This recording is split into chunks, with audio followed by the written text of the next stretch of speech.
Oh, jadi kamu ya ternyata yang mencuri perhiasan saya di dalam laci kamar. Pergi kamu dari rumah ini, saya tidak mau melihat wajah-wajah maling seperti kamu. Dasar menantu tidak punya otak.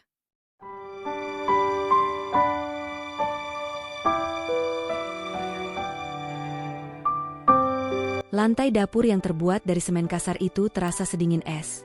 Namun Arini tidak punya pilihan selain berdiri di atasnya tanpa alas kaki. Di atas sana, tepat di bawah daster batiknya yang sudah memudar dan penuh tambalan, perutnya yang membuncit 8 bulan terasa seperti batu besar yang menarik seluruh tulang punggungnya hingga ke titik nadir rasa sakit. Kedua kaki Arini tidak lagi menyerupai kaki manusia.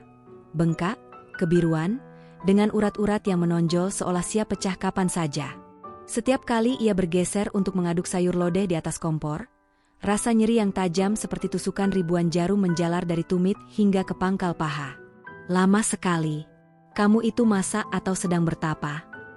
Suara itu melengking, membelah kesunyian pagi, diikuti oleh suara langkah kaki yang angkuh. Bu Lastri masuk ke dapur, menutup hidungnya dengan punggung tangan seolah-olah udara yang dihirup Arini adalah polusi. Maaf, Ibu. Kaki Arini sedikit kaku pagi ini, jadi gerakannya agak lambat. Bisik Arini lirih. Suaranya serak, menahan tangis yang sudah berkarat di tenggorokan. Bu Lastri mendekat, matanya menatap panci tua di atas kompor dengan jijik. Dengan gerakan kasar, ia mengambil sendok sayur dan mencicipinya sedikit. Detik berikutnya, ia meludahkan cairan panas itu tepat ke arah kaki Arini yang bengkak. Ah! Arini memeki kecil, terlonjak kaget saat kuah panas itu mengenai kulit sensitifnya. Sampah. Masakan macam apa ini? Hambar. Sama seperti asal-usulmu yang tidak jelas itu. Bu Lastri membanting sendok sayur ke lantai marmer yang beradu keras. Hanya karena kamu hamil, jangan harap bisa berleha-leha. Di rumah ini, tidak ada makan gratis bagi perempuan yang hanya membawa sial dan kemiskinan ke dalam keluarga anakku.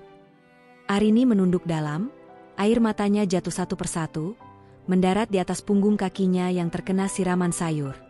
Ia ingin berteriak bahwa di balik penampilannya yang lusuh, ia adalah putri tunggal dari keluarga yang bisa membeli seluruh komplek perumahan ini hanya dengan jentikan jari.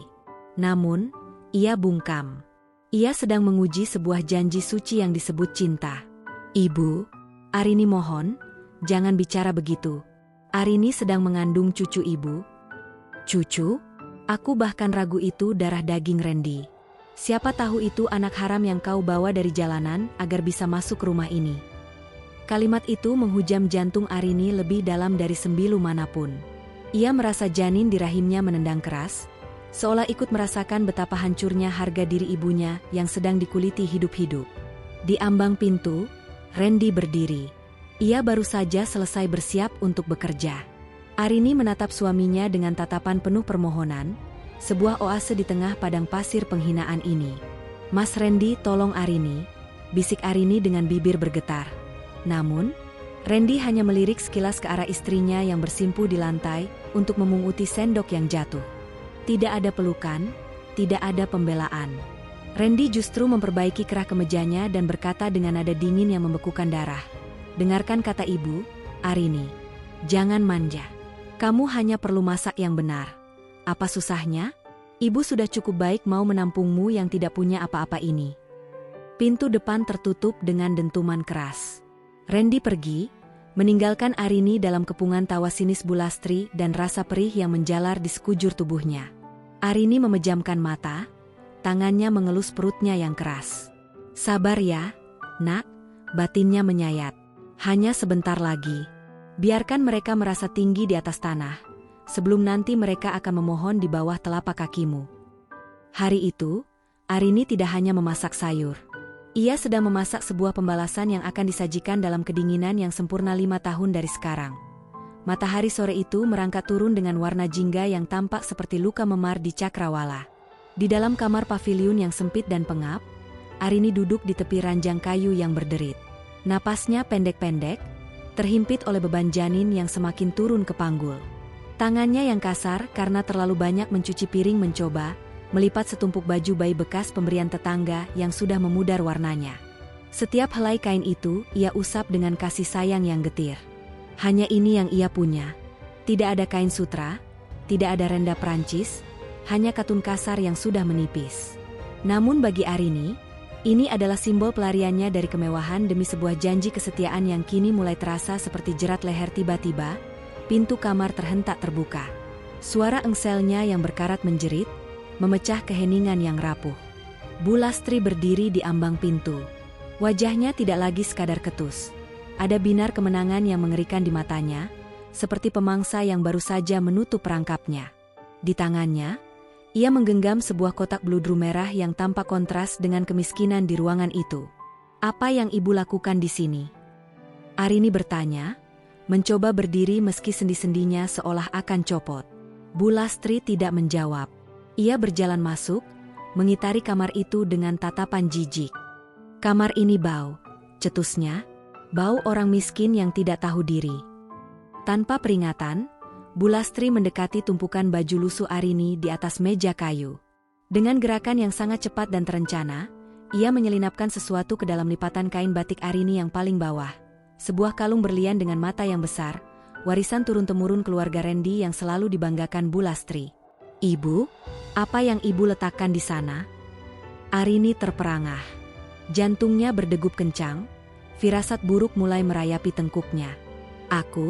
Aku tidak meletakkan apa-apa, ujar Bu Lastri dengan senyum miring yang mematikan.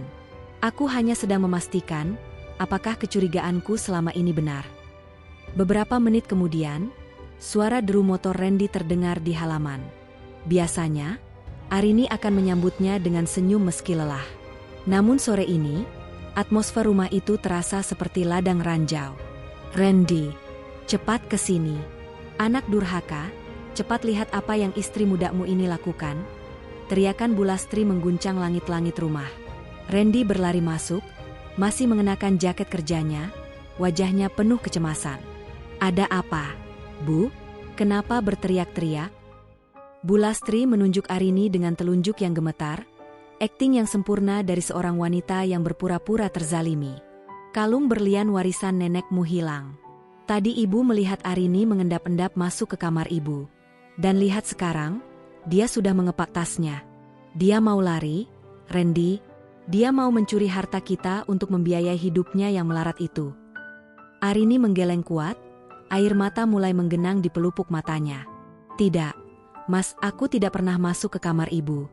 Aku sedari tadi di sini, melipat baju bayi kita. Mas, tolong percaya padaku. Randy menatap Arini dengan tatapan yang sulit diartikan.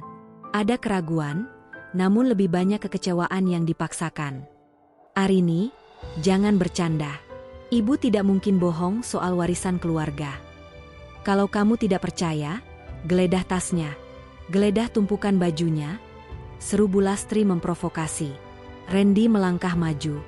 Arini mundur selangkah, memegang perutnya yang mendadak kencang karena stres. Mas, jangan, ini penghinaan bagiku.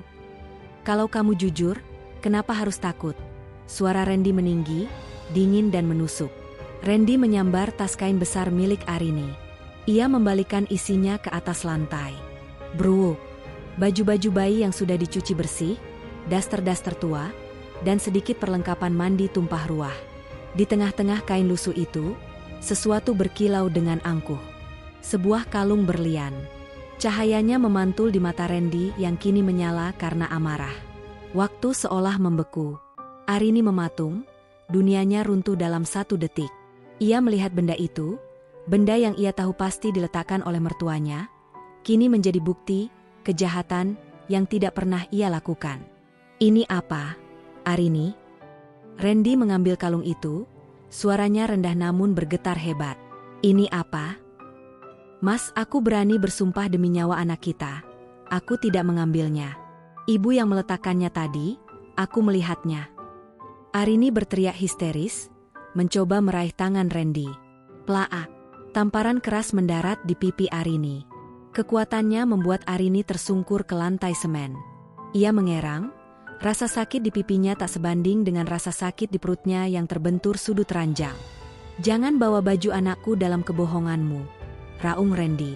Aku sudah cukup sabar menghadapimu yang tidak punya mahar sepeser pun saat kunikahi.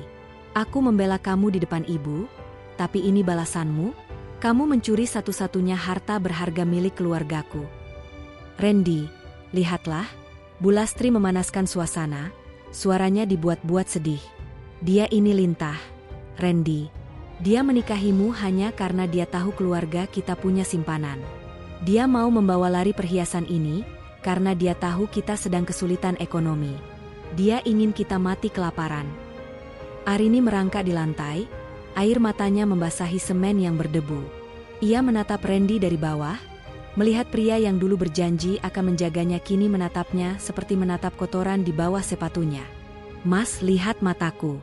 Aku ini Arini MU. Aku meninggalkan segalanya untukmu. Arini terisak, suaranya nyaris hilang. Satu butir berlian itu tidak ada harganya bagiku. Mas, tolong, aku sedang hamil. Diam. Randy melempar kalung itu ke arah ibunya. Aku malu. Aku sangat malu memilikimu sebagai istri. Ternyata benar kata ibu, darah orang miskin akan selalu haus akan milik orang lain. Bu Lastri mendekat ke arah Arini yang masih bersimpuh. Ia membungkuk, membisikkan kata-kata yang hanya bisa didengar oleh Arini, sebuah bisikan iblis yang menyayat sisi terdalam kemanusiaannya. Kamu pikir kamu bisa menang melawanku di rumah ini? Pergilah ke jalanan, tempat asalmu yang menjijikkan.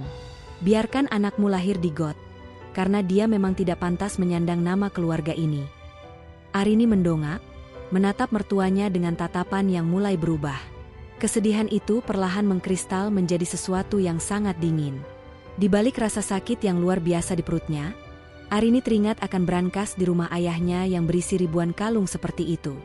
Ia teringat akan tambang berlian di Kalimantan yang saham mayoritasnya adalah miliknya. Ia telah menyerahkan semua kemewahan itu demi sebuah janji yang hari ini diludahi oleh orang yang paling ia cintai. Cukup, bisik Arini. Suaranya tidak lagi bergetar. Ia memegang perutnya, merasakan kontraksi hebat yang mulai datang secara teratur. Ya, memang sudah cukup. Randy menyambar tas Arini yang sudah kosong dan melemparnya ke wajah Arini. Keluar dari rumah ini sekarang juga. Aku tidak mau ada pencuri yang melahirkan di bawah atapku. Mas, ini malam di luar hujan, aku sedang kesakitan. Arini memohon untuk terakhir kalinya, bukan karena ia butuh rumah itu, tapi karena ia ingin melihat apakah masih ada sisa-sisa nurani di dada pria itu. Randy berbalik badan, membelakangi istrinya. Pergi, Arini, sebelum aku memanggil polisi. Bu Lastri tersenyum lebar. Kemenangan mutlak ada di tangannya. Ia menarik lengan Randy untuk keluar dari kamar, meninggalkan Arini sendirian dalam kegelapan yang merayap masuk. Arini berdiri dengan sisa tenaga yang ia miliki. Ia memunguti satu persatu baju bayi yang berserakan di lantai, baju-baju yang kini basah oleh air matanya. Ia memasukkannya kembali ke tas kainnya dengan tangan gemetar. Ia menoleh ke arah cermin kusam di sudut kamar. Ia melihat wanita yang hancur, namun di balik mata itu, ada nyala api yang mulai berkobar. Kalian tidak hanya mengusirku, bisik Arini pada dinding-dinding rumah yang membisu.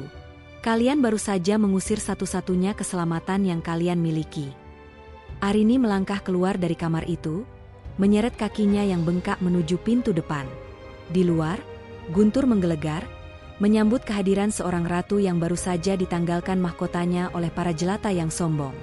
Ia tidak tahu bahwa 5 tahun dari sekarang, berlian yang hari ini difitnahkan padanya akan terasa seperti butiran pasir tak berharga dibandingkan dengan kehancuran yang akan ia sajikan sebagai hidangan penutup bagi mereka. Malam itu, Arini pergi bukan sebagai pencuri, melainkan sebagai korban yang sedang mempersiapkan diri untuk menjadi hakim yang paling kejam.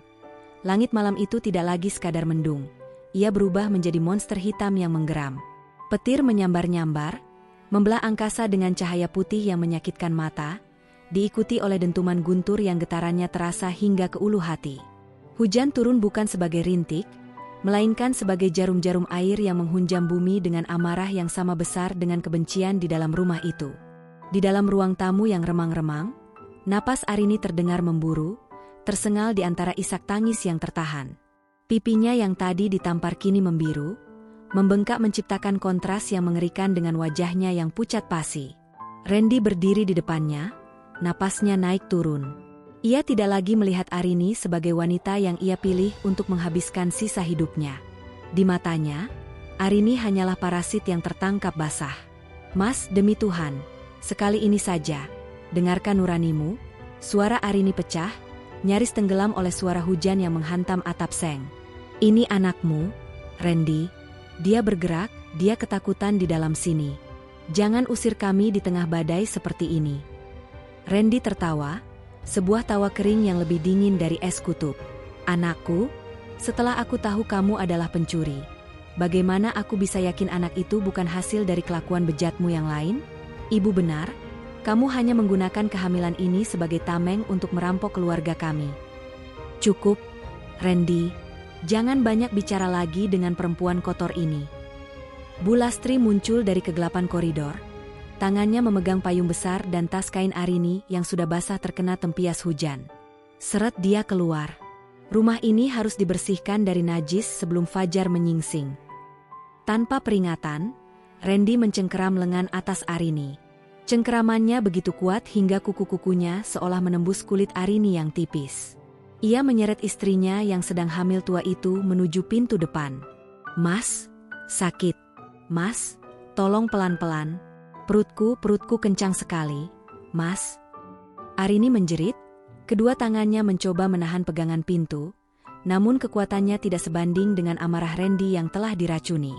Brak, pintu depan terbuka lebar. Angin kencang seketika menerjang masuk, membawa air hujan yang membasahi lantai dan daster Arini dalam sekejap. Arini terdorong keluar, kakinya yang bengkak tersandung kersen pintu, hingga ia tersungkur di teras yang licin. Jangan pernah injakan kakimu di sini lagi, teriak Randy di bawah guyuran hujan yang mulai membasahi pakaiannya. Arini tidak menyerah. Dengan sisa tenaga yang seolah ditarik dari sumsum tulangnya, ia merangkak mendekat. Ia tidak peduli lagi pada harga dirinya yang sudah hancur berkeping-keping. Ia bersujud di bawah kaki Randy, memeluk lutut suaminya dengan erat. Air matanya bercampur dengan air hujan, mengalir di atas sepatu kerja Randy yang berlumpur. Mas, aku mohon, hamba MU ini memohon. Arini meratap, suaranya parau karena kedinginan yang menusuk tulang. Biarkan aku tinggal di gudang saja, atau di teras ini pun tidak apa-apa. Setidaknya sampai aku melahirkan. Aku tidak punya siapa-siapa di kota ini, Randy. Di mana aku harus melahirkan anakmu jika bukan di dekat ayahnya? Ia mendongak, menatap wajah Randy di bawah lampu teras yang berkedip-kedip. Ia mencari setitik cahaya di mata pria itu, setitik kenangan tentang janji-janji manis di bawah sinar bulan dulu. Namun yang ia temukan hanyalah kegelapan yang pekat. Bu Lastri berdiri di belakang Randy, melipat tangan di dada dengan senyum kemenangan yang menghina. Lihat itu, Randy. Aktingnya luar biasa. Dia ingin kamu iba, lalu besok dia akan menguras brankas kita yang lain. Usir dia, sekarang. Randy menatap tangan Arini yang bergetar hebat, yang mencengkeram celananya seolah-olah itu adalah satu-satunya pelampung di tengah samudra luas. Untuk sesaat, otot rahang Randy mengeras. Namun, kebencian dan rasa malu yang ditanamkan ibunya telah berakar terlalu dalam. Lepaskan, bentak Randy. Tidak, Mas, aku mohon. Aku bilang lepaskan. Randy menghentakkan kakinya dengan kasar. Ia melepaskan genggaman tangan Arini dengan satu sentakan brutal, lalu memberikan dorongan kuat pada bahu istrinya. Arini tidak siap. Tubuhnya yang berat karena kehamilan tua kehilangan keseimbangan. Ia terlempar dari teras, jatuh terjerembab ke atas aspal jalanan di depan rumah yang kasar dan tajam. Duk! Suara benturan tubuhnya dengan aspal terdengar memilukan, seolah-olah ada sesuatu yang patah di dalam sana. Arini mengerang, posisi jatuhnya menyamping untuk melindungi perutnya, namun bahu dan pinggulnya menghantam jalanan dengan keras. Kulit lengannya terkelupas, darah merah segar segera tersapu oleh derasnya air hujan. Ia terbaring di sana, di tengah jalanan yang gelap dan dingin. Aspal itu terasa seperti ribuan silet yang mengiris kulitnya. Di dalam rahimnya, ia merasakan kontraksi yang luar biasa hebat, rasa sakit yang seolah-olah membelah tubuhnya menjadi dua. Arini. Suara itu bukan suara kasih sayang, tapi suara pengusiran terakhir. Randy melemparkan tas kain Arini ke genangan air di samping tubuhnya. Bawa semua sampahmu ini, dan jangan pernah berani menampakkan wajahmu atau anak itu di depanku. Bagiku, kalian berdua sudah mati malam ini. Bam! Pintu pagar besi rumah itu ditutup dan dikunci dari dalam. Cahaya dari teras rumah padam, meninggalkan Arini dalam kegelapan total, hanya ditemani oleh kilatan petir yang sesekali menerangi sosoknya yang malang di atas aspal. Arini mencoba bergerak, namun rasa sakit di perut bawahnya membuatnya nyaris pingsan. Ia mencengkeram aspal yang kasar, kuku-kukunya patah saat ia mencoba menahan nyeri. Di tengah deru badai, terdengar isak tangis yang begitu menyayat hati, sebuah rintihan dari jiwa yang telah dihancurkan oleh orang yang paling ia percayai. Darah, Mas. Bisik Arini lirih. Ia merasakan cairan hangat mengalir di sela-sela kakinya, menyatu dengan dinginnya air hujan. Ketubannya pecah, atau mungkin itu darah dari luka jatuhnya tadi. Ia sendirian. Di jalanan yang sepi, di tengah badai yang mengamuk, dengan nyawa yang sedang berjuang untuk lahir. Arini memejamkan mata. Di balik kelopak matanya yang basah, ia tidak lagi melihat wajah Randy atau Bu Lastri. Ia melihat sebuah istana megah milik ayahnya, tempat di mana ia seharusnya berada. Ia melihat kekuasaan yang ia campakkan demi pria yang baru saja membuangnya seperti bangkai. Randy, Ibu.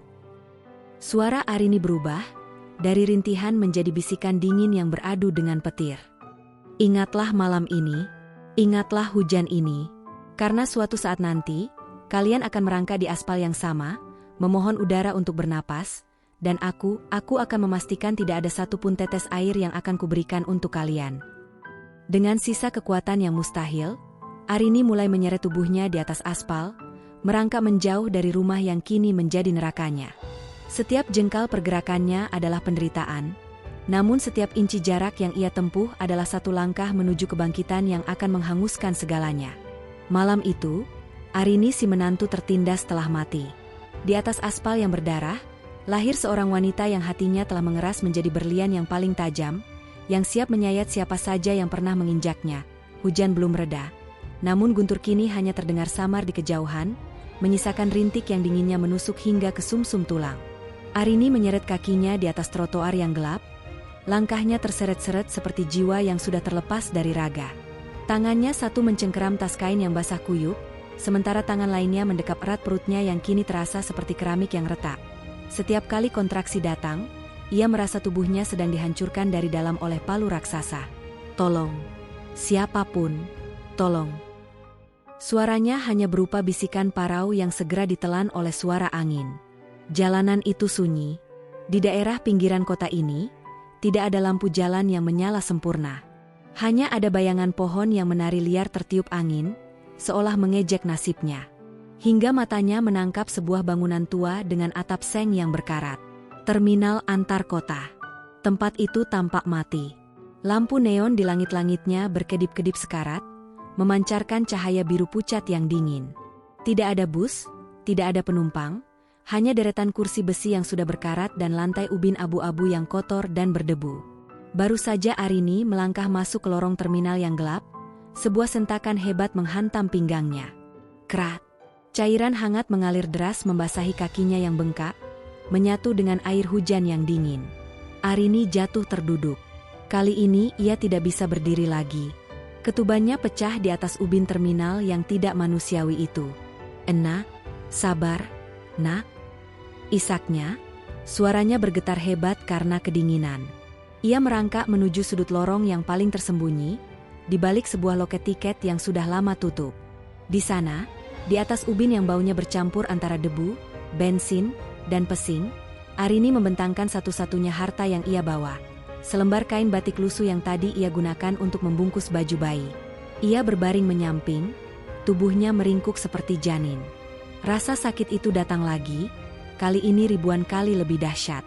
Rasanya seolah-olah tulang panggulnya sedang dipatahkan secara paksa. Arini menggigit ujung kain daster batiknya agar teriakannya tidak memecah kesunyian malam. Di tengah perjuangan hidup dan mati itu, ingatan tentang Randy datang menghujam tanpa ampun. Tepat pada jam ini, biasanya Randy akan pulang kerja. Biasanya ia akan mengeluh betapa lelahnya dia, dan Arini akan memijat kakinya dengan penuh kasih. Arini memejamkan mata erat-erat. Air mata mengalir deras dari sudut matanya, terasa hangat di pipinya yang dingin. "Bagaimana bisa, Mas?" Batinnya menjerit memilukan. Di saat aku sedang bertaruh nyawa untuk memberikanmu keturunan, kau justru sedang tertidur lelap di kasur empuk yang pernah kita bagi. Kau membiarkan istrimu melahirkan di atas lantai kotor ini, tanpa dokter, tanpa bidan, bahkan tanpa genggaman tanganmu. Setiap kali ia mengejan, bayangan wajah Randy yang menamparnya dan wajah Bu Lastri yang tertawa puas terus berputar di kepalanya. Rasa sakit fisik yang luar biasa itu perlahan kalah oleh rasa sakit hati yang jauh lebih biadab. Luka di hatinya terasa lebih menganga daripada jalan lahirnya. Ya Allah, jika ini adalah cara MU untuk mengujiku, kuatkan aku demi nyawa ini. Arini berbisik di sela napasnya yang tersengal. Ia sendirian. Tidak ada yang mengelap keringat dingin di dahinya. Tidak ada yang membisikkan kata-kata penyemangat. Hanya ada suara tikus yang berlarian di plafon dan rintik hujan yang jatuh di luar sana. Tiba-tiba, sebuah dorongan yang tak tertahankan muncul. Arini mencengkeram kaki kursi besi di sampingnya, hingga buku-buku jarinya memutih. Dengan satu teriakan yang terpendam di tenggorokan, ia mengerahkan seluruh sisa hidupnya. Oe, oe, suara tangisan itu pecah. Kecil, lemah, namun terdengar seperti simfoni paling agung di telinga Arini. Bayi itu lahir.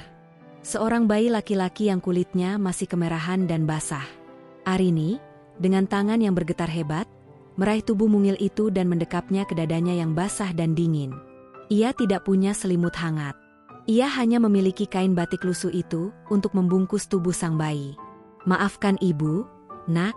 Maafkan ibu karena membawamu ke dunia di tempat seperti ini, isak Arini sambil menciumi kening bayinya yang berbau amis darah dan air ketuban. Bayi itu menggigil di pelukannya. Arini berusaha menghangatkan tubuh kecil itu dengan sisa panas tubuhnya sendiri yang mulai mendingin. Ia memeluk anaknya begitu erat, seolah-olah takut jika ia melepaskannya, anak itu akan lenyap seperti mimpi. Di bawah lampu terminal yang redup, Arini menatap wajah anaknya. Mata bayi itu masih terpejam, namun wajahnya sangat mirip dengan Randy. Hati Arini kembali teriris. Kau tidak punya ayah, nak? Bisiknya dengan suara yang berubah menjadi dingin sedingin ubin tempatnya bersandar. Ayahmu sudah mati malam ini, bersama dengan badai yang mengusir kita. Arini menyandarkan kepalanya ke dinding tembok yang kasar. Ia merasa sangat lelah. Darahnya masih mengalir di ubin, menciptakan genangan merah di bawah tubuhnya. Ia menatap keluar terminal, ke arah jalanan yang gelap. Hanya ada satu hal yang membuatnya tetap terjaga, dendam. Rasa sakit hati yang menyayat sisi terdalam kemanusiaannya itu kini bermetamorfosis menjadi sebuah kekuatan hitam yang sangat pekat. Ia bersumpah, demi setiap tetes darah yang tumpah di ubin terminal ini, ia akan kembali. Ia akan memastikan bahwa suatu hari nanti, Randy dan ibunya akan mencium debu di tempat yang jauh lebih hina dari terminal ini. Selamat datang di dunia, bumi, bisik Arini pada bayinya. Hari ini kita tidak punya apa-apa. Tapi 5 tahun lagi, dunia ini akan bertekuk lutut di bawah kakimu. Malam itu, di lorong terminal yang sepi, seorang ibu tidak hanya melahirkan seorang anak, tapi juga melahirkan sebuah takdir yang akan menghancurkan sebuah keluarga yang tak punya nurani. Kesadaran Arini menipis seperti kabut yang tertiup angin. Pandangannya mengabur, hanya menyisakan keremangan lampu neon terminal yang berkedip-kedip, menciptakan bayangan yang menari-nari di atas ubin berdarah. Dingin itu bukan lagi musuh. Ia telah menjadi bagian dari kulitnya. Napasnya pendek. Setiap tarikan udara terasa seperti duri yang menggores paru-parunya. Di dalam pelukannya, bumi, bayi yang baru berumur hitungan jam, berhenti menangis. Tubuh mungil itu hanya menggeliat lemah, mencari kehangatan di balik dada ibunya yang detak jantungnya semakin lambat. Jangan tidur, nak, jangan tidur dulu, bisik Arini. Namun ia sendiri tidak tahu apakah kata-kata itu ditujukan untuk anaknya atau untuk nyawanya sendiri yang sedang berada di ambang pintu keluar. Tiba-tiba, kesunyian terminal pecah. Bukan oleh suara hujan, melainkan oleh deru mesin mobil-mobil mewah yang membelah kegelapan malam. Cahaya lampu xenon yang sangat terang menusuk masuk ke lorong terminal, menyilaukan mata Arini yang terpejam. Suara langkah sepatu pantofel yang tegas beradu dengan lantai ubin, sangat kontras dengan langkah gontai Arini beberapa jam lalu. Cari ke seluruh sudut. Jangan ada yang terlewat. Suara itu berat, berwibawa, namun bergetar oleh kecemasan yang luar biasa. Arini mengenal suara itu. Sebuah suara dari masa lalu yang sengaja ia kubur dalam-dalam demi sebuah cinta yang kini justru membunuhnya. Sepatu hitam yang mengkilap, tanpa noda lumpur sedikitpun, berhenti tepat di depan genangan darah yang mengalir dari arah Arini. Seorang pria paruh-baya dengan setelan jas mahal yang sanggup membeli seluruh kampung tempat tinggal Randy, berdiri mematung. Tuan besar di sebelah sana, lapor seorang pria berpakaian safari. Prabangkara Adiwangsa, sang raja properti yang namanya mampu menggetarkan bursa saham, seketika luruh. Pria yang tak pernah terlihat meneteskan air mata di depan publik itu, jatuh berlutut di atas ubin terminal yang kotor. Ia tidak peduli jika jas mewahnya terkena darah atau debu. Arini, putriku. Ya Tuhan, Arini. Suara itu pecah menjadi isakan yang memilukan. Prabangkara merangkak mendekat. Tangannya yang gemetar menyentuh wajah Arini yang pucat pasi dan dipenuhi luka lebam.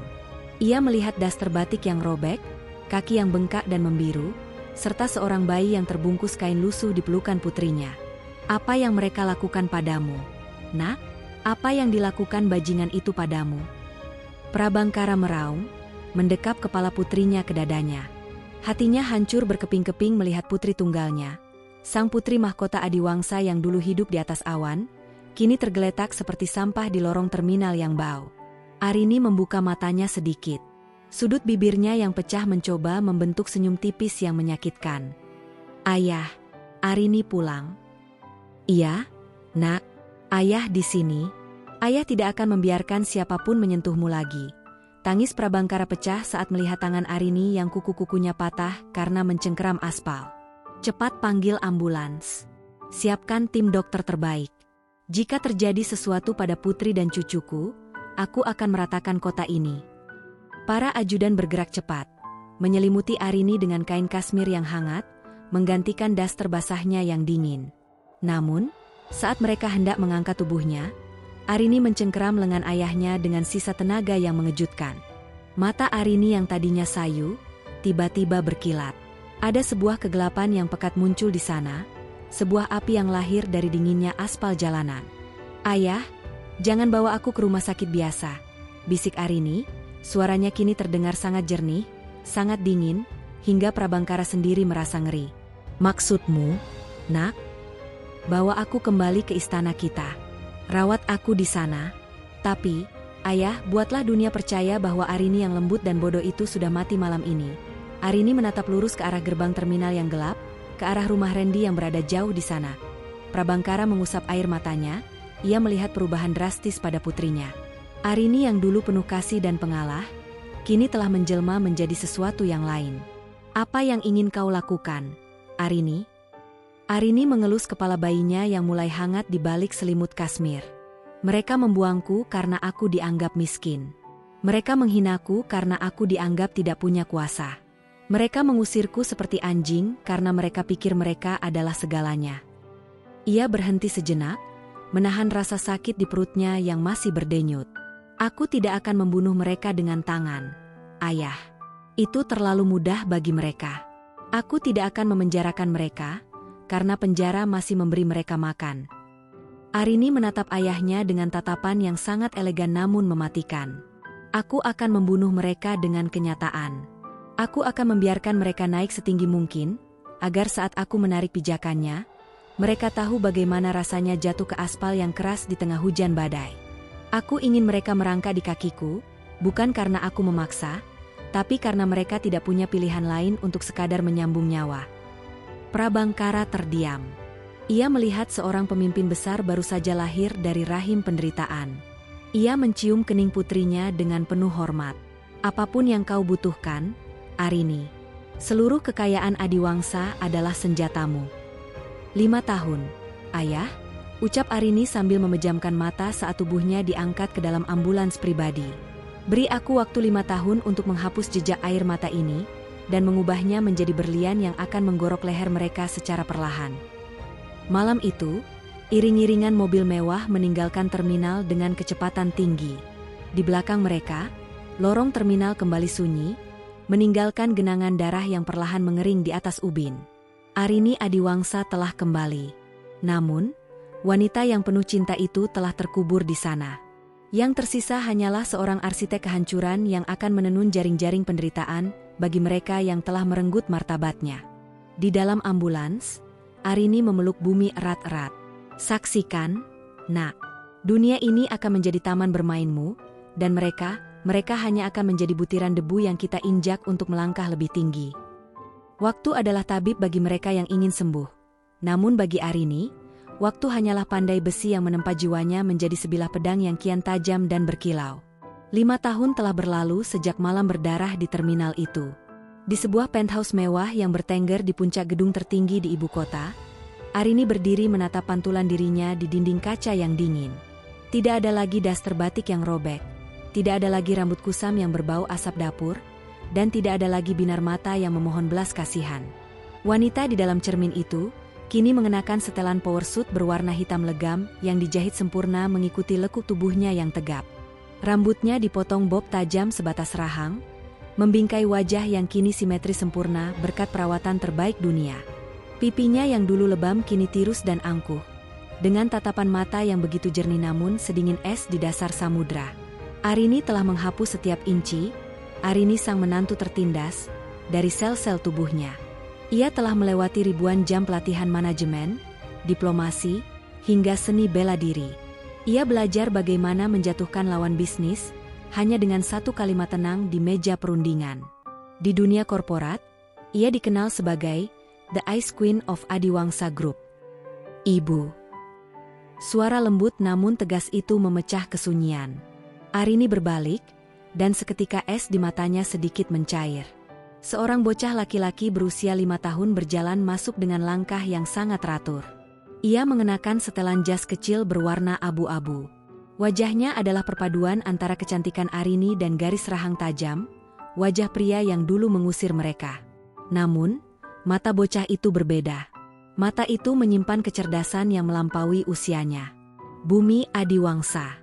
Anak yang lahir di atas ubin dingin terminal itu, kini tumbuh menjadi pangeran kecil yang menguasai 3 bahasa, dan mampu membaca laporan keuangan dasar. Mobil sudah siap di bawah. Ibu. Rapat umum pemegang saham akan dimulai dalam 30 menit, ucap Bumi sambil membetulkan jam tangan kecil di pergelangan tangannya. Suaranya tidak seperti anak kecil pada umumnya. Tidak ada rengekan, hanya ada ketenangan yang didikan Arini tanamkan sejak bayi. Arini berlutut di depan putranya, merapikan kerah baju Bumi. Apakah kau ingat apa yang ibu katakan tentang orang-orang di luar sana, Bumi? Bumi menatap ibunya lurus, tatapannya tak berkedip. Dunia ini adalah papan catur. Ibu, jangan pernah menjadi bidak yang dikorbankan. Jadilah pemain yang menentukan kapan lawan harus jatuh. Arini tersenyum tipis. Sebuah senyuman yang menyembunyikan luka yang takkan pernah benar-benar sembuh. Dan tentang mereka yang pernah membuang kita. Mereka bukan manusia, Ibu. Mereka hanyalah debu yang menunggu angin untuk disapu bersih. Jawab Bumi dengan nada sedatar mesin. Arini berdiri kembali, menggandeng tangan kecil putranya. 5 tahun ini, Arini tidak hanya membangun kekayaan. Ia membangun sebuah monster kecantikan dan kecerdasan dalam dirinya dan anaknya. Ia telah memantau setiap gerak-gerik keluarga Randy dari balik bayang-bayang. Ia tahu perusahaan Randy mulai goyah, ia tahu utang-utang mereka mulai menumpuk, dan ia tahu bahwa Bu Lastri masih sering menyombongkan kalung berlian karatnya di arisan-arisan kelas menengah bawah. Arini sengaja membiarkan mereka merasa nyaman di atas kehancuran yang perlahan ia bangun. Ia tidak ingin mereka jatuh sekaligus. Ia ingin mereka merasa mencekik perlahan, seperti air yang naik 1 senti demi 1 senti ke hidung mereka. Mari kita pergi, Bumi, ucap Arini sambil mengenakan kacamata hitamnya. Hari ini, kita akan menandatangani akta akuisisi lahan untuk mall terbesar kita, Grand Atrium. Mall yang akan menjadi tempat mereka mengemis nanti. Ibu, tanya Bumi saat mereka melangkah menuju lift pribadi. Arini berhenti sejenak, menoleh ke arah jendela yang memperlihatkan pemandangan kota di bawah kakinya. Bukan sekadar mengemis, nak. Ibu ingin mereka tahu bahwa setiap jengkal kemewahan yang mereka impikan adalah milik wanita yang dulu mereka tendang ke jalanan. Langkah kaki mereka bergema di lorong marmer yang sunyi. Setiap ketukan sepatu hak tinggi Arini terdengar seperti lonceng kematian bagi masa lalu. Ia tidak lagi merasa sedih. Rasa sedih itu telah lama mati dan bermutasi menjadi keanggunan yang mematikan. Di balik pintu lift yang tertutup, Arini memandangi tangannya yang kini halus dan terawat. Ia masih bisa merasakan dinginnya aspal terminal di ujung jemarinya. Ia masih bisa merasakan perihnya tamparan Randy di pipinya yang kini mahal. Tunggu sedikit lagi, Randy. Tunggu sedikit lagi, ibu mertua, batinnya menyayat. Aku sudah menyiapkan panggung yang sangat megah untuk kehancuran kalian. Sebuah panggung di mana kalian akan sujud memohon ampun, bukan pada Tuhan, tapi pada pencuri yang kalian ciptakan sendiri. Arini keluar dari gedung Adiwangsa Tower, disambut oleh puluhan pengawal dan kilatan kamera wartawan. Ia berjalan menembus kerumunan itu dengan dagu terangkat, seolah-olah bumi ini memang diciptakan hanya untuk dipijak olehnya. Transformasi itu telah sempurna. Sang kepompong yang hancur di tengah badai, kini telah menjadi kupu-kupu hitam yang sayapnya membawa badai kehancuran bagi siapapun yang pernah mematahkan kakinya. Jika 5 tahun lalu Arini merasakan dinginnya aspal yang menguliti kulitnya, maka kini giliran Randy yang merasakan dinginnya lantai kantor yang tak lagi berpenghuni. Randy duduk di balik meja jati besarnya, namun ruangan itu tak lagi terasa megah. AC sudah dimatikan karena tunggakan listrik, meninggalkan udara pengap yang berbau kecemasan. Di depannya, tumpukan map merah berlogo, penyitaan, berserakan seperti nisan di pemakaman harga dirinya. Bagaimana mungkin? Bagaimana mungkin perusahaan kecil bernama Nirmala Corp bisa memenangkan semua tender kita dalam 6 bulan terakhir? Raung Randy, suaranya parau, bergema di ruangan yang kosong. Ia tidak tahu bahwa Nirmala adalah nama tengah Arini yang sengaja ia gunakan untuk menghancurkannya. Arini tidak hanya mengalahkan Randy, ia membedah strategi bisnis Randy, mempelajari setiap titik lemahnya, dan menyerang tepat di jantung finansialnya. Setiap kali Randy mengajukan penawaran, Arini akan menaruh angka yang hanya selisih beberapa rupiah di bawahnya, sebuah penghinaan halus yang menunjukkan bahwa Arini tahu segalanya tentang dapur perusahaan Randy. Tuan Randy, staf hukum dari bank sudah di depan. Mereka membawa surat eksekusi rumah, bisik sekretaris terakhirnya yang hari ini pun akan mengundurkan diri karena gajinya tak terbayar. Randy lunglai. Pena mahal di tangannya jatuh, menggelinding ke bawah meja, persis seperti hidupnya yang kini meluncur ke jurang terdalam. Sore itu, pemandangan memilukan terjadi di depan rumah yang dulu menjadi saksi pengusiran Arini. Sebuah truk besar terparkir di depan gerbang. Beberapa pria berbadan tegap mengeluarkan sofa, TV, hingga lemari jati milik Bu Lastri ke pinggir jalan. Jangan sentuh itu. Itu barang mahal. Kalian tidak tahu siapa saya? Teriak Bu Lastri dengan suara melengking yang kini terdengar sumbang. Rambutnya yang dulu selalu tersanggul rapi kini berantakan. Keringat dingin membasahi daster sutranya yang mulai kusam. Ia mencoba mempertahankan sebuah guci keramik, namun petugas penyita mendorongnya dengan dingin. Maaf, Bu. Rumah ini sudah dilelang dan jatuh ke tangan pembeli misterius. Anda punya waktu 10 menit untuk mengosongkan tempat ini, ucap petugas itu tanpa emosi. Randy datang dengan mobil sedan tuanya yang berasap, satu-satunya aset yang tersisa karena mobil mewahnya sudah ditarik leasing minggu lalu. Ia melihat ibunya terduduk di atas aspal, dikelilingi oleh barang-barang yang kini tampak seperti tumpukan sampah di mata tetangga yang menonton dengan bisik-bisik menghina. Randy, lakukan sesuatu. Katakan pada mereka kita punya simpanan. Katakan pada mereka tentang perhiasanku. Bu Lastri menjerit histeris, merobek tas tangannya dan mengeluarkan kotak bludru merah berisi kalung berlian yang dulu ia gunakan untuk memfitnah Arini. Randy mengambil kalung itu dengan tangan gemetar. Ia membawanya ke sebuah toko emas di ujung jalan, berharap benda itu bisa menjadi nafas terakhir bagi mereka. Namun, apa yang ia temukan adalah sembilu yang lebih tajam. Maaf, Pak. Berlian ini kualitas terendah. Bahkan ada beberapa bagian yang hanya kaca sintetis. Nilainya tidak sampai 5 juta rupiah, ucap pemilik toko emas itu sambil mengembalikan kalung itu dengan tatapan kasihan. Randy tertawa. Tawa yang pecah menjadi tangisan yang menyayat hati. Kalung yang dulu dianggap harta warisan agung dan menjadi alasan ia membuang istri dan anaknya, ternyata hanyalah sampah berkilau. Sama seperti cintanya, sama seperti kehormatan keluarganya, semuanya palsu. Malam itu, mereka tidak lagi tidur di kasur empuk. Randy dan Bu Lastri terpaksa menyewa sebuah kamar kontrakan sempit di gang sempit yang becek. Ruangan itu hanya berukuran 3x3 meter, dengan atap seng yang bocor dan bau got yang menyengat. Bu Lastri menangis meraung-raung saat melihat seekor kecoa merayap di atas bantalnya yang apek. "Aku tidak bisa tinggal di sini, Randy. Ini tempat manusia hina. Perutku sakit, aku lapar."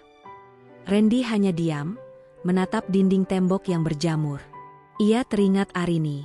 Ia teringat bagaimana istrinya itu dulu memasak di dapur panas tanpa mengeluh.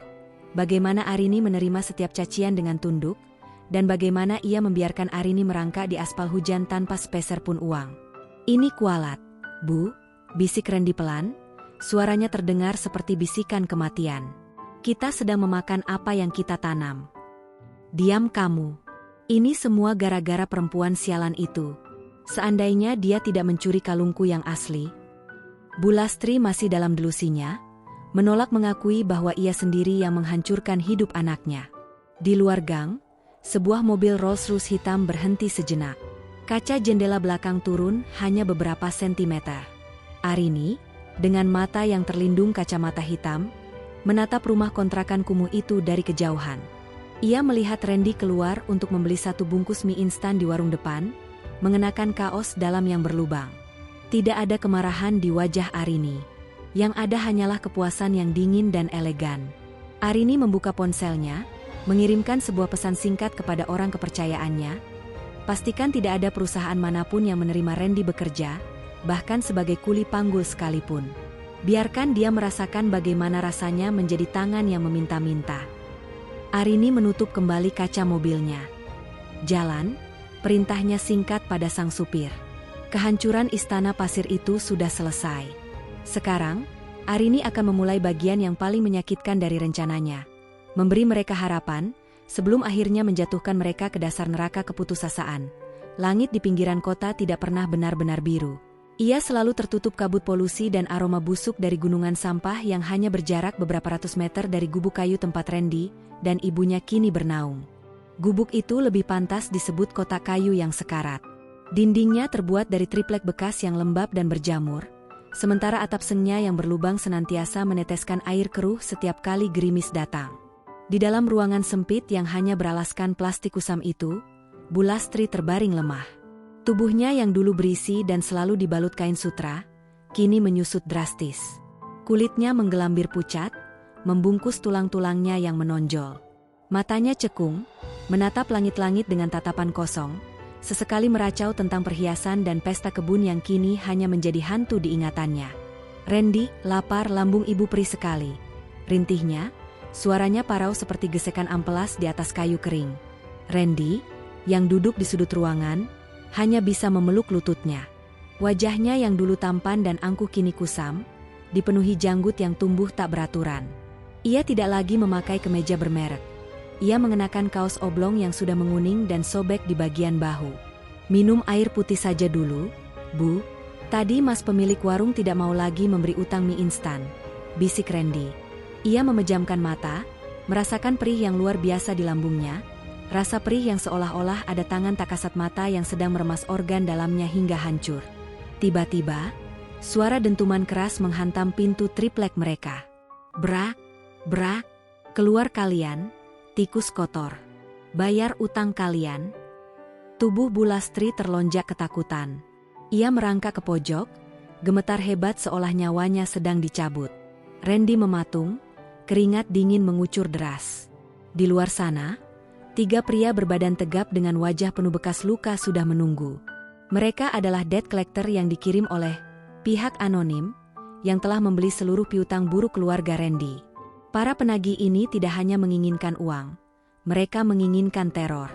Sesuai instruksi rahasia dari sang pemberi kerja, mereka harus memastikan Randy dan ibunya tidak pernah merasakan 1 menit pun kedamaian. "Tolong, Pak, beri kami waktu." Randy membuka pintu sedikit, namun sebuah tendangan keras mendarat di dadanya hingga ia terpental ke belakang, menabrak ibunya. "Waktu? Kamu sudah memakan waktu kami selama berbulan-bulan." Salah satu pria itu meludah tepat di wajah Randy. Ia memungut sebuah panci tua berisi sisa air minum dan membuangnya ke lantai yang becek. "Jika besok tidak ada uang, Aku akan membakar gubuk ini dengan kalian di dalamnya. Mereka pergi setelah mengacak-acak barang-barang malang di dalam gubuk itu, meninggalkan keheningan yang lebih mencekam dari sebelumnya. Bu Lastri menangis terseduh-seduh, memegangi kaki Randy. "Randy, ayo kita lari dari sini, ibu takut." "Lari kemana, Bu? Kemanapun kita pergi, mereka selalu tahu posisi kita," ujar Randy dengan suara datar. Iya benar. Seolah ada ribuan mata yang mengawasi mereka dari kegelapan. Setiap kali Randy mencoba melamar pekerjaan sebagai buruh cuci mobil atau kuli panggul, entah bagaimana, para penagih itu muncul dan membuat keributan hingga Randy dipecat di hari yang sama. Arini telah memastikan bahwa dunia ini adalah penjara tanpa jeruji bagi mantan suaminya. Di pusat kota, di dalam ruang kerjanya yang kedap suara, Arini duduk memegang segelas anggur merah yang warnanya semerah darah. Di layar monitor depannya, terlihat rekaman CCTV tersembunyi yang dipasang di depan gubuk Randy. Ia melihat dengan detail bagaimana Randy dipukul, bagaimana Bu Lastri memunguti remah-remah biskuit basi dari lantai untuk mengganjal perutnya. Arini tidak tersenyum. Wajahnya tetap elegan dan tanpa emosi, namun matanya berkilat dengan kepuasan yang dingin. Ia menyesap anggurnya, merasakan tekstur cairannya yang mahal mengalir di tenggorokannya, sangat kontras dengan air keruh yang diminum Randy di gubuknya. "Makanlah penyesalanmu, Randy," bisik Arini pada layar. Rasa lapar itu belum seberapa dibandingkan rasa lapar yang dialami Bumi saat ketubanku pecah di terminal sepi itu. Teror itu belum seberapa dibandingkan ketakutanku saat kalian menyeretku di tengah badai. Arini meletakkan gelasnya dengan denting yang halus. Ia mengambil sebuah dokumen tentang mall terbarunya, Grand Atrium. 5 tahun lalu, kalian mengusirku agar aku menjadi gelandangan, gumam Arini. Besok, aku akan mengizinkan kalian menjadi gelandangan di tempatku. Aku akan menarik kalian dari lumpur ini, hanya untuk menunjukkan betapa tingginya langit yang tidak akan pernah bisa kalian sentuh lagi. Malam itu, di pinggiran kota, Randy dan ibunya tidur sambil berpelukan di atas lantai yang basah, berusaha saling membagi kehangatan di tengah perut yang melilit lapar. Mereka adalah tikus-tikus di kolong langit, yang bahkan tidak sadar bahwa sang pemilik langit sedang menyiapkan jerat terakhir yang paling mematikan. Pagi itu, udara di pinggiran kota terasa mencekam, namun bagi Randy, ada aroma lain yang menyelinap di antara bau sampah dan keputusasaan, aroma harapan. Di tangannya yang kotor dan gemetar, ia menggenggam secari kertas koran kumal yang ia temukan di tumpukan rongsokan.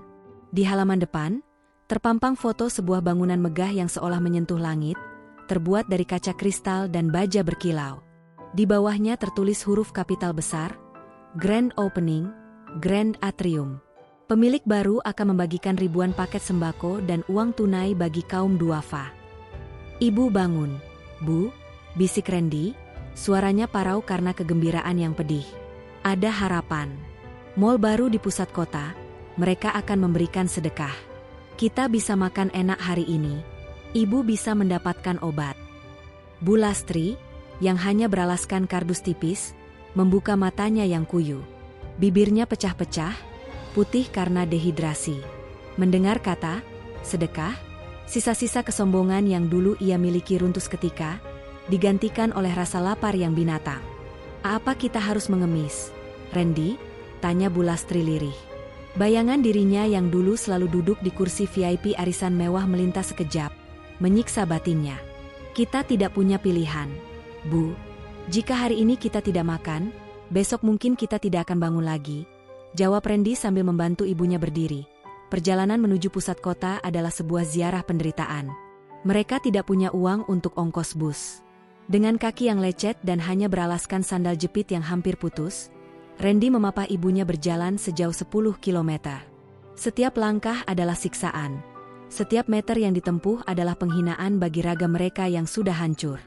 Ketika mereka sampai di kawasan elit pusat kota, sosok Grand Atrium berdiri angkuh, memayungi gedung-gedung di sekitarnya. Mall itu tampak seperti berlian raksasa yang diletakkan di tengah lumpur kehidupan mereka.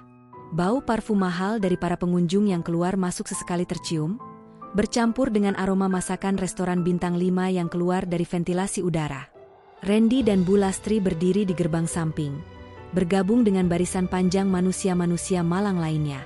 Mereka tampak seperti bercak hitam di atas kanvas putih yang bersih. Para petugas keamanan dengan seragam gagah menatap mereka dengan tatapan yang lebih dingin dari mesin, menjaga agar hama ini tidak merusak pemandangan depan mall. Randy, ibu malu.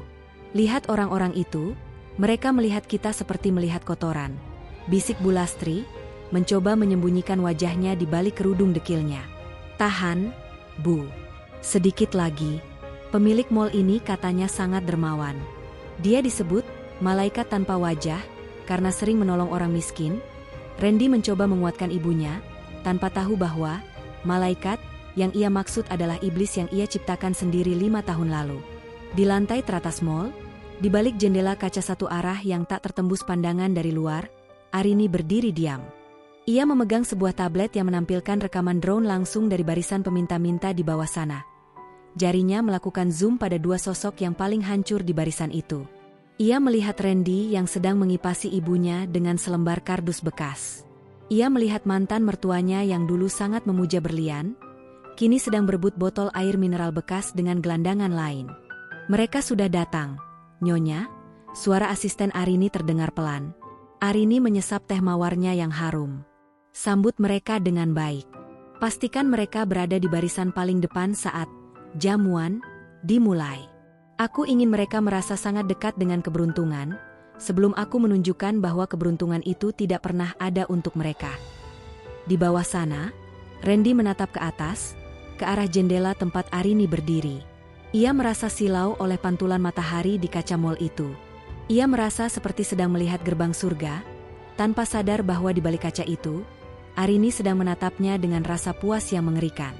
Ibu, lihat pintunya mulai dibuka, ucap Randy antusias. Harapan palsu itu telah tertanam sempurna. Mereka melangkah maju, menyeret kehinaan mereka masuk ke dalam pelataran megah milik wanita yang pernah mereka buat melahirkan di ubin terminal. Setiap langkah Randy di atas ubin marmer mall itu terasa seperti doa yang terjawab, padahal setiap detak jantungnya sedang menghitung mundur menuju kehancuran psikologis yang paling kejam dalam sejarah hidupnya. Lantai lobi Grand Atrium itu begitu putih, begitu jernih, hingga Randy bisa melihat pantulan wajahnya sendiri yang hancur di sana. Marmer Italia yang dipoles, hingga mencapai kilap sempurna itu, terasa sangat dingin di telapak tangan Randy yang pecah-pecah. Ia merangkak. Ya, benar-benar merangkak karena ibunya sudah tidak mampu lagi menopang berat badannya sendiri. Sedikit lagi, Bu, sedikit lagi kita sampai ke barisan pembagian sembako. Bisik Randy, suaranya parau, tercekik oleh rasa malu yang luar biasa. Di sekeliling mereka, para pengunjung mall yang mengenakan pakaian bermerek dan wangi parfum Perancis menjauh secara naluriah.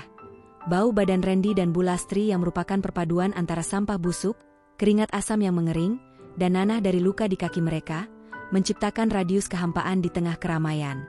Orang-orang menutup hidung dengan sapu tangan sutra. Beberapa bahkan mengeluarkan ponsel untuk memotret pemandangan menjijikan, ini sebagai bahan konten media sosial. Lihat itu, seperti binatang yang tersesat di istana, bisik seorang sosialitas sambil tertawa sinis. Bu Lastri terisak, wajahnya yang penuh keriput keputusasaan menempel hampir menyentuh lantai marmer. Ia, yang dulu menghina Arini karena dianggap rakyat jelata yang haus harta, kini benar-benar menjadi makhluk paling rendah di bawah kaki-kaki orang kaya. Tiba-tiba, sebuah keheningan yang janggal menyebar. Suara langkah kaki yang angkuh dan berirama, tak, mendekat dari arah lift pribadi. Suara itu begitu dominan, seolah-olah setiap ketukannya adalah detak jantung mall ini. Sepasang sepatu hak tinggi berwarna hitam dengan aksen berlian murni di bagian tumitnya, berhenti tepat beberapa sentimeter dari wajah Randy yang sedang bersujud di lantai. Sepatu itu harganya mungkin setara dengan 10 rumah yang dulu pernah dimiliki Randy. Randy terpaku. Ia melihat pantulan kemewahan dari sepatu itu. Ia mencium aroma parfum yang sangat familiar, aroma bunga lili dan mawar hitam yang sangat mahal, sangat menenangkan, namun sekaligus mencekam. Tolong, Nyonya. Suara Bu Lastri bergetar di lantai. Tolong berikan sedikit sisa makanan untuk kami. Kami lapar. Randy perlahan mendongak. Matanya menyusuri kaki jenjang yang dibalut stoking sutra tipis, setelan rok mewah yang dijahit oleh tangan desainer kelas dunia, hingga ia sampai pada wajah wanita itu. Dunia seolah berhenti berputar. Oksigen di paru-paru Randy mendadak hilang. Di hadapannya berdiri seorang wanita yang kecantikannya seolah berasal dari dimensi lain. Wajahnya begitu porselen, bibirnya merah delima yang melengkung tanpa senyum, dan mata itu begitu jernih namun sedingin es di puncak gunung tertinggi. Wanita itu memegang tas kulit eksotis yang harganya cukup untuk membeli seluruh kehidupan Randy selama 100 tahun ke depan. Arini, suara Randy nyaris tak terdengar, gemetar karena kejutan yang melumpuhkan syarafnya. Wanita itu diam. Ia tidak mundur karena bau busuk mereka. Ia justru berdiri tegak, memandang ke bawah dengan tatapan seorang dewi yang sedang mengamati serangga yang hampir mati di bawah kakinya. Bu Lastri, mendengar nama itu disebut, ikut mendongak dengan susah payah. Matanya yang kabur mencoba fokus. Saat ia menyadari siapa sosok di depannya, ia menjerit kecil dan jatuh tersungkur lebih dalam ke lantai. Tidak mungkin. Ratap Bu Lastri. Ini jin, ini setan yang menyerupai dia. Arini sudah mati di jalanan. Arini tetap membisu. Keheningan itu sangat menyiksa, lebih menyakitkan daripada pukulan para debt collector. Di belakang Arini, berbaris 10 pengawal bertubuh tegap dengan seragam hitam, menjaga jarak aman namun siap menghancurkan siapapun yang berani mengusik sang ratu. Lama tidak berjumpa, Randy, suara Arini akhirnya keluar. Sangat tenang, sangat elegan. Namun, bagi Randy, suara itu terdengar seperti bilas sembilu yang mengiris jantungnya menjadi serpihan kecil. Randy gemetar hebat. Air mata, kali ini air mata ketakutan dan penyesalan yang terlambat, jatuh membasahi marmer milik Arini. Arini, kau hidup? Kau pemilik mall ini? Arini tidak menjawab pertanyaan itu. Ia justru merogoh tasnya, mengeluarkan selembar sapu tangan sutra putih. Lalu dengan gerakan yang sangat lamban dan menghina, ia menjatuhkan sapu tangan itu tepat di atas tangan kotor Randy yang sedang menyentuh lantai. Lantaimu kotor, Randy, ucap Arini dengan nada datar yang mengerikan. Sangat kotor. Kau mengotori marmer yang aku beli dengan air mataku 5 tahun lalu. Randy bersujud, ia mencium ujung sepatu Arini, tidak peduli lagi pada harga diri. Maafkan aku, Arini, ampun. Kami lapar, Arini, ibu sedang sakit, tolong kami. Arini menatap sujud Randy dengan tatapan kosong. Tidak ada belas kasihan, tidak ada amarah yang meledak-ledak. Yang ada hanyalah kepuasan psikopat yang sangat rapi. Kau ingin makan? Tanya Arini lembut, begitu lembut hingga membuat bulu kuduk semua orang yang mendengar merinding. Tentu, aku tidak pernah membiarkan tamu istimewa kelaparan di rumahku. Arini memberi isyarat pada asistennya. Bawa mereka ke restoran VIP di lantai paling atas. Sajikan menu terbaik. Aku ingin mereka merasakan bagaimana rasanya menjadi orang kaya untuk 1 jam terakhir dalam hidup mereka. Randy dan Bu Lastri menangis histeris, menyangka ini adalah pengampunan. Mereka tidak tahu bahwa ini adalah permulaan dari eksekusi mental yang akan membuat mereka memohon untuk mati. Arini berbalik, melangkah pergi tanpa menoleh sedikit pun. Setiap langkah hak tingginya adalah dentuman lonceng kematian bagi harapan mereka. Selamat datang di neraka berlapis emas. Randy, batin Arini. Hari ini, kau akan tahu bahwa kenyataan jauh lebih sadis daripada kematian. Ruangan VIP itu berada di titik tertinggi Grand Atrium, sebuah sangkar kaca kristal yang seolah mengapung di atas awan.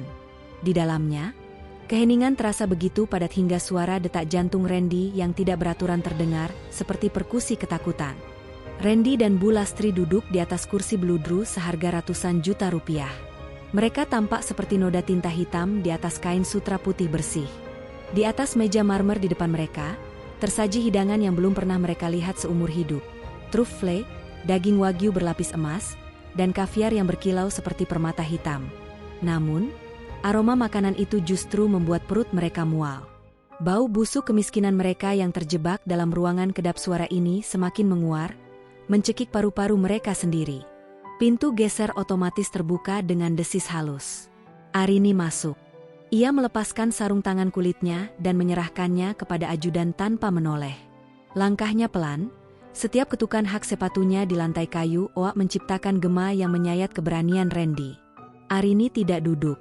Ia berjalan mengitari meja, berhenti tepat di belakang kursi Bu Lastri yang sedang gemetar hebat hingga giginya beradu. Lalu, Arini membungkuk. Sangat rendah. Wajahnya hanya berjarak beberapa inci dari telinga Bu Lastri yang kotor dan berkerak. Bau parfum oud dan mawar hitam yang sangat mahal dari tubuh Arini menyerang indera penciuman Bu Lastri, membuat wanita tua itu merasa ingin muntah karena merasa dirinya begitu hina. "Ibu," bisik Arini. Suaranya sangat lembut, hampir seperti desahan angin, namun mengandung racun yang mematikan. "Bagaimana rasa kursinya? Apakah lebih empuk daripada ubin terminal yang dingin?" Bu Lastri tersedak ludahnya sendiri. Ia tidak berani menoleh. "Ingat kata-kata ini, Ibu?" Arini berbisik lagi, kali ini dengan nada yang meniru persis suara melengking Bu Lastri 5 tahun lalu. "Pencuri, tidak tahu malu, membawa sial di keluarga ini." Arini berpindah ke sisi Randy.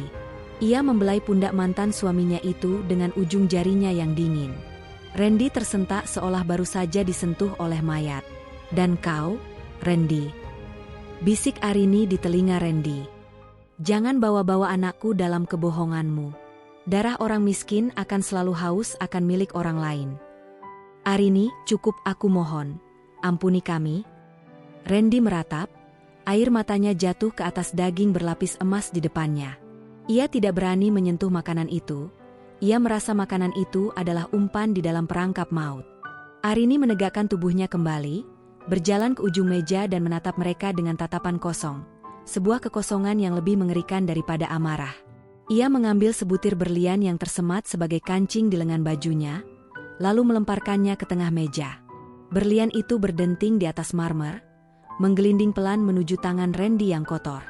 "Satu butir kancing bajuku ini," ucap Arini dengan suara datar yang elegan, "bisa membeli 10 kalung berlian karat yang dulu kau tuduhkan aku mencurinya, Ibu." Bu Lastri akhirnya memberanikan diri menatap Arini. Matanya yang merah dan berair menatap Arini dengan rasa ngeri yang tak terlukiskan. "Arini, bagaimana mungkin kau memiliki semua ini? Siapa kau sebenarnya?" Arini tersenyum tipis, sebuah senyum yang tidak sampai ke mata. "Siapa aku? Aku adalah wanita yang kau seret keluar saat badai. Aku adalah wanita yang melahirkan di atas kotoran terminal, karena kau ingin menyelamatkan berlian palsumu. Dan hari ini, aku adalah pemilik sah dari tanah yang sedang kau duduki ini." Arini mencondongkan tubuhnya ke meja, menatap Bu Lastri dengan mata yang berkilat tajam seperti sembilu. "Selamat, Ibu. Kau berhasil mengemis di mal milik pencuri yang kau usir. Tahukah kau? Seluruh gedung ini, setiap butir marmer yang kau kotori dengan kakimu, setiap embusan udara yang kau hirup di sini, semuanya adalah milikku. Aku adalah malaikat tanpa wajah yang memberikanmu harapan palsu untuk datang ke sini." Bu Lastri menjerit histeris. Ia jatuh dari kursi bludru itu dan bersujud di lantai, menciumi kaki Arini. "Ampun, Arini. Ampun. Aku buta. Aku tidak tahu kau adalah orang kaya. Tolong, jangan bunuh kami." "Bunuh kalian?" Arini tertawa kecil, suara tawanya terdengar sangat merdu namun sangat menyayat hati. "Kenapa aku harus mengotori tanganku untuk membunuh sampah? Tidak, Ibu. Kematian adalah sebuah kemewahan yang tidak akan kuberikan pada kalian hari ini." Arini memberikan isyarat pada asistennya. Sebuah layar besar di dinding restoran menyala, menampilkan rekaman real-time gubuk mereka di pinggiran kota yang sedang diratakan dengan tanah oleh buldoser. "Rumahmu, maksudku, kota kayu itu, sudah hancur," ucap Arini sambil menyesap wine merahnya dengan tenang. "Mulai detik ini, kalian tidak punya tempat untuk kembali. Kalian akan tetap berada di mall ini, bukan sebagai tamu." Arini membungkuk sekali lagi, membisikkan vonis terakhirnya di telinga Bu Lastri yang kini sudah menangis tanpa suara. "Kalian akan menjadi pajangan hidup di mall ini. Kalian akan membersihkan setiap tetes kencing di toilet umum terjauh, dengan tangan kosong, tepat di bawah papan pengumuman yang mencantumkan nama pemilik mall ini, Arini Adiwangsa. Kalian akan melihat namaku setiap kali kalian bernapas, dan kalian akan ingat bahwa kalianlah yang membuang berlian asli demi mengejar karat." Pernyataan itu menohok sisi terdalam kemanusiaan Randy dan ibunya. Bukan luka fisik, melainkan kehancuran mental yang sistematis. Arini baru saja mencabut nyawa mereka tanpa menghentikan detak jantung mereka. Sekarang, makanlah makanan emas itu, perintah Arini dingin. Makan sampai kalian muntah. Karena setelah ini, kalian akan tahu bagaimana rasanya memakan sisa-sisa makanan dari tempat sampah yang kalian bersihkan sendiri. Arini berbalik, meninggalkan ruangan itu dengan keanggunan seorang ratu yang baru saja menyelesaikan eksekusi di atas panggung megah. Ia tidak lagi menoleh. Di belakangnya, suara tangisan Randy dan jeritan frustrasi Bulastri menggema, memantul di dinding kaca kristal yang takkan pernah memberi mereka jalan keluar restoran itu bernama El Eternite, sebuah suaka bagi kaum ultrakaya yang terletak di lantai paling atas Grand Atrium. Cahaya lampu kristal Swarovski yang menggantung di langit-langit memantulkan pendar keemasan pada dinding-dinding berlapis bludru. Musik klasik mengalun lembut, bercampur dengan denting sendok perak yang beradu dengan piring porselen murni. Di tengah ruangan, di atas podium yang sedikit lebih tinggi dari meja lainnya, Arini duduk dengan anggun. Ia tampak seperti ratu di atas tahta gading. Di depannya, meja marmer putih itu kosong, hanya ada segelas air mineral premium yang harganya bisa membiayai hidup Randy selama sebulan. Namun, pemandangan di bawah meja itu adalah sebuah horor kemanusiaan. Turun ke bawah, suara Arini terdengar sangat tenang, namun memiliki otoritas yang tak terbantahkan.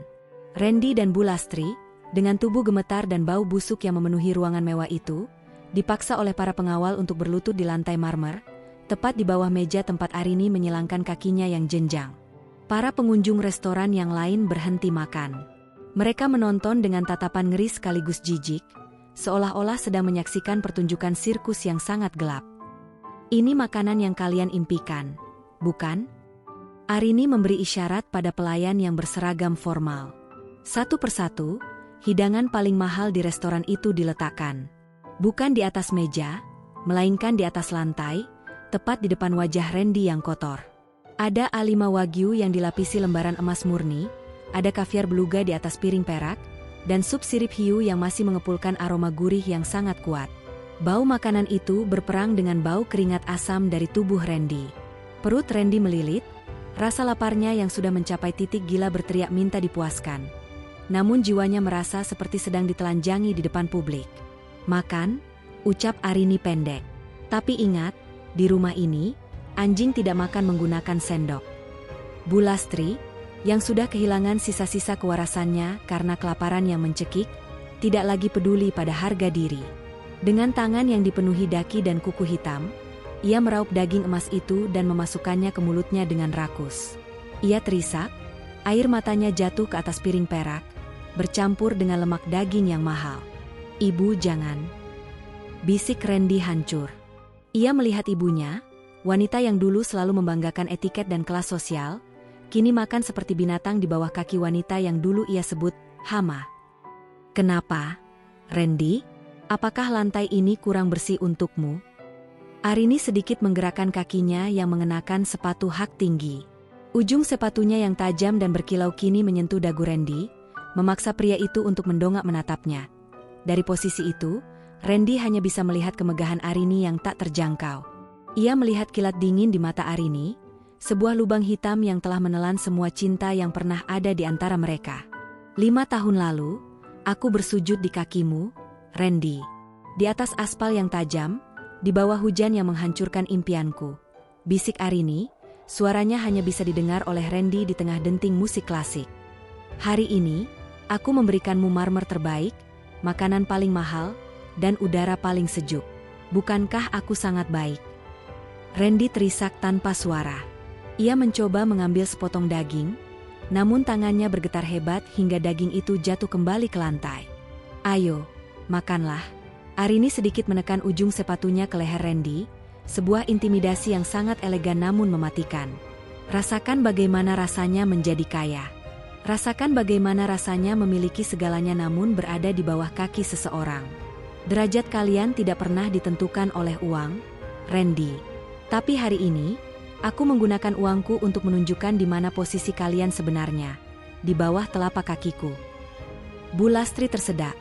Ia terbatuk-batuk hingga butiran kaviar mahal itu keluar dari mulutnya dan mengotori sepatu Arini. Para pengawal segera bergerak, namun Arini mengangkat tangannya, memerintahkan mereka berhenti. Arini menatap noda di sepatunya dengan tatapan jijik yang sangat murni. Lihatlah dirimu, ibu. Kau bahkan tidak pantas menjadi kotoran di sepatuku. Dulu kau bilang aku mencuri perhiasanmu. Hari ini, kau baru saja menelan emas yang nilainya bisa membeli seluruh silsilah keluargamu. Arini berdiri, membuat kursi kayunya berderit pelan. Ia menatap ke sekeliling restoran, ke arah mata-mata yang menonton dengan penuh penghinaan pada dua makhluk di bawah mejanya. Bawa mereka keluar, perintah Arini pada pengawalnya. Berikan mereka seragam pelayan toilet. Mulai besok, setiap kali tamu-tamuku ingin membuang kotoran, mereka harus melihat wajah dua orang ini sebagai pengingat, bahwa keserakahan hanya akan membawamu kembali ke lumpur tempatmu berasal. Randy mencoba meraih ujung daster Arini, namun ia segera diseret dengan kasar oleh para pengawal. Suara teriakan memohon Randy dan isak tangis Bu Lastri bergema di lorong restoran yang sunyi, meninggalkan aroma busuk yang perlahan-lahan hilang disapu oleh sistem ventilasi udara yang sangat canggih. Arini kembali duduk, menyesap air mineralnya yang dingin. Di lantai marmer di bawahnya, masih tersisa sedikit noda air mata Randy yang mulai mengering. Arini menutup matanya sejenak, merasakan kepuasan yang menyayat sisi terdalam jiwanya. Sebuah pembalasan yang tidak berdarah, namun jauh lebih menyakitkan daripada kematian. Ruang kerja Arini di lantai paling atas Grand Atrium adalah sebuah monumen keheningan yang mencekam.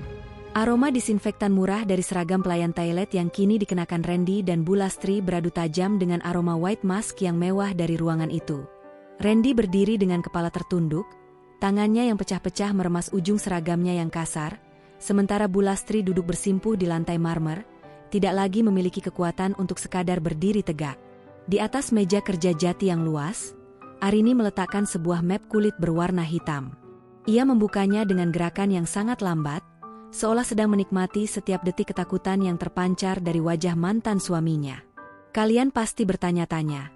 Suara Arini memecah kesunyian, begitu jernih namun dingin seperti kristal es. Bagaimana mungkin keberuntungan bisa meninggalkan kalian begitu cepat? Bagaimana mungkin setiap pintu yang kalian ketuk selama 5 tahun ini tertutup rapat? Arini mengambil selembar dokumen dari dalam map dan melemparkannya ke arah Randy. Kertas itu melayang pelan sebelum mendarat di depan kaki Randy yang kotor. Bacalah. Itu adalah catatan sejarah penderitaanmu yang aku tulis sendiri. Randy mengambil kertas itu dengan tangan gemetar. Matanya menyapu barisan demi barisan angka dan nama perusahaan.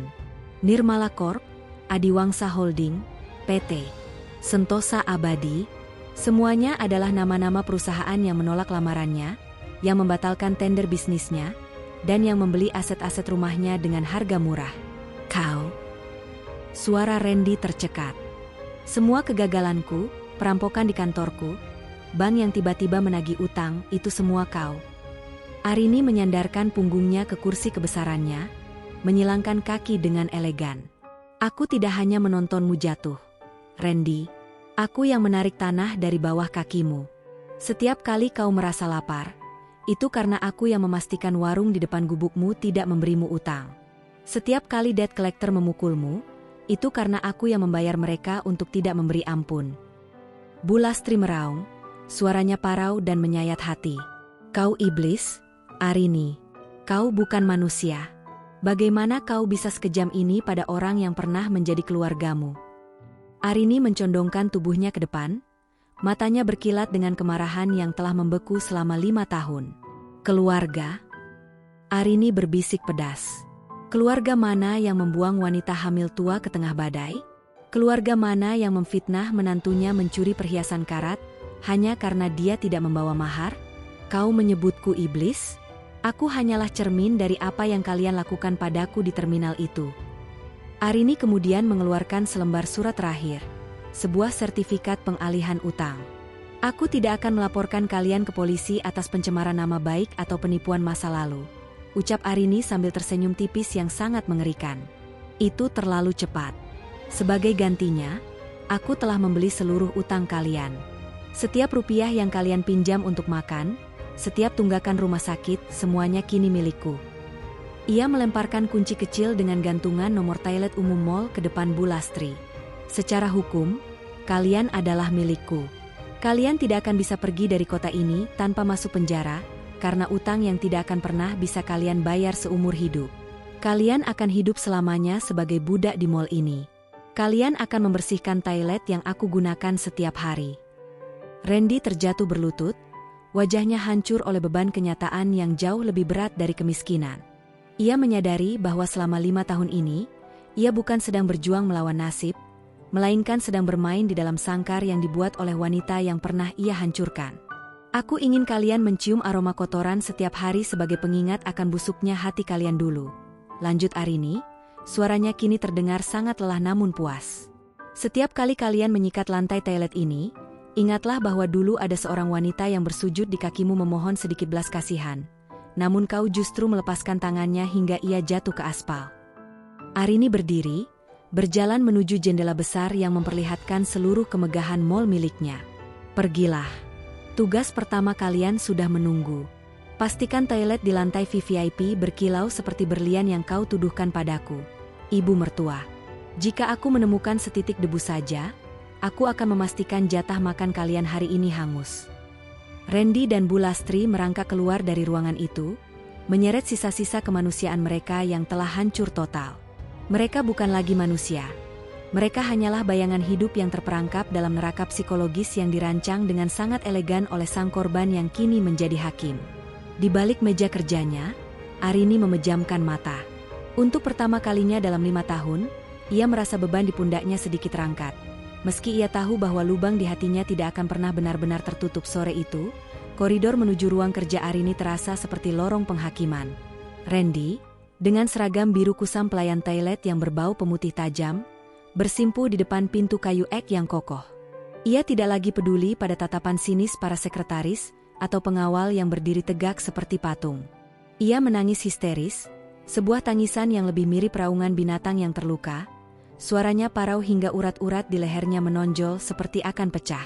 Arini, aku mohon demi anak kita. Demi darah dagingku yang kau kandung dulu. Teriak Randy, suaranya bergema menyedihkan. Aku salah.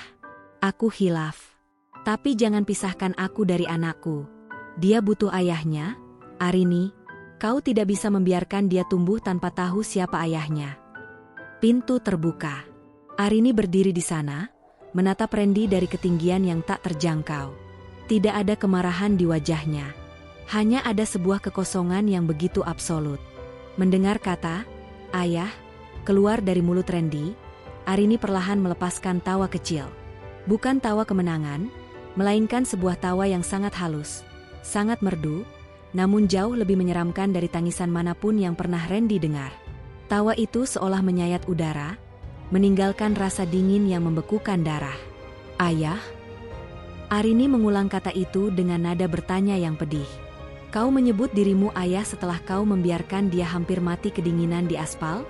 Setelah kau meragukan keberadaannya saat dia masih di dalam rahimku? Arini berbalik ke arah dalam ruangan. Bumi, kemarilah, sayang. Seorang bocah laki-laki kecil keluar dengan langkah yang sangat tenang. Ia mengenakan setelan jas mini berwarna hitam, rambutnya tertata rapi, dan wajahnya memancarkan aura wibawa yang sangat kontras dengan sosok Randy yang hancur di lantai. Bumi berdiri di samping ibunya, tangannya menggandeng jemari Arini yang halus. Melihat bocah itu, Randy seolah melihat cermin dari masa mudanya. Air matanya semakin deras. Ia mencoba merangkak maju, tangannya yang kotor hendak meraih ujung celana Bumi. Nak, ini ayah. Nak, lihat ayah. Isak Randy dengan tatapan memohon yang menyayat hati. Maafkan ayah. Ayah akan memberikan segalanya untukmu sekarang. Bumi tidak mundur. Ia tidak takut. Ia justru menatap Randy dengan tatapan yang sangat datar, sebuah tatapan dingin yang ia warisi langsung dari ibunya. Tidak ada kilat kerinduan, tidak ada rasa penasaran. Hanya ada kehampaan. Bumi, Arini membelai rambut putranya. Apakah kau tahu siapa pria yang bersujud di depanmu ini? Bumi mendongak menatap Arini sejenak, lalu kembali menatap Randy. Bibir kecilnya bergerak, mengeluarkan suara yang begitu jernih namun mengandung racun yang menghancurkan sisa-sisa kewarasan Randy.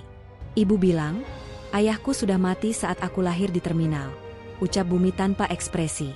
Ibu bilang, orang yang membuang kami di malam badai itu bukan manusia, melainkan hantu masa lalu yang sudah lama terkubur. Bumi berhenti sejenak, lalu menatap seragam pelayan toilet yang dikenakan Randy.